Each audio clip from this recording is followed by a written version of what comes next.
नबी बरहक सल्लल्लाहु अलैहि वसल्लम जिन जी ऐलान नबूवत का वठी 15 सालन जी गोया मेहनत जेकी न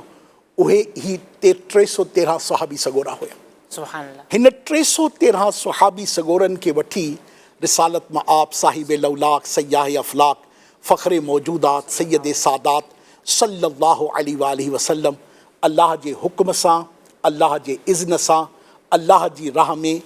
मदीने तैयबा खां बदर जी तरफ़ वधिया। हीअं अल्हम्दुलिल्लाह रब्बिल आलमीन 17 रमज़ानुल मुबारक ते उहा घुमसान जी जंग थी जंहिंमें चयो वञे थो त तक़रीबन 14 सुहाबी सगोरा रिदवानुल्लाहि अलैहिम अजमईन हू शहीद थिया ऐं 70 जे क़रीब काफ़िर मारिया विया ऐं उहा ॾाढी सख़्तु जंग हुई। अवां ॾिसो त 313 सुहाबा इकराम हुआ ऐं हिननि जे मुक़ाबले में 3 गुना यानी ट्रिपल 1000 खां वधीक जेके गैर मुस्लिम हुआ काफ़िर हुआ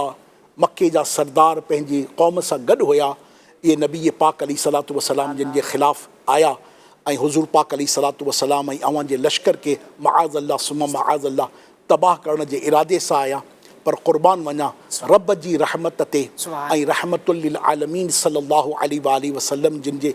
तवक्कुल ते शान ते अज़मत ते दुआ ते हिम्मत ते ऐं सुहाबिन सगोरनि सां गॾु जी क़ुर्बानीनि ते जंहिंजी बरकत सां अल्हम्दुलिल्लाह रब्बिल आलमीन हिकिड़ी अनहोनी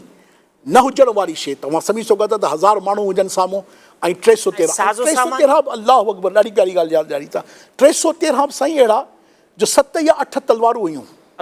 7 या 8 तलवारूं सम्झी सघो था 313 आहिनि पाण 1000 हुआ आहिनि ऐं हुननि हज़ारनि जी हालत आहे त हर को ओॾी महिल जो जेतिरो बहितरीन असलो थी सघे थो हुन सां लेस आहे हू तीर तलवारूं ऐं छा चइबो आहे हुनखे नेज़ा ऐं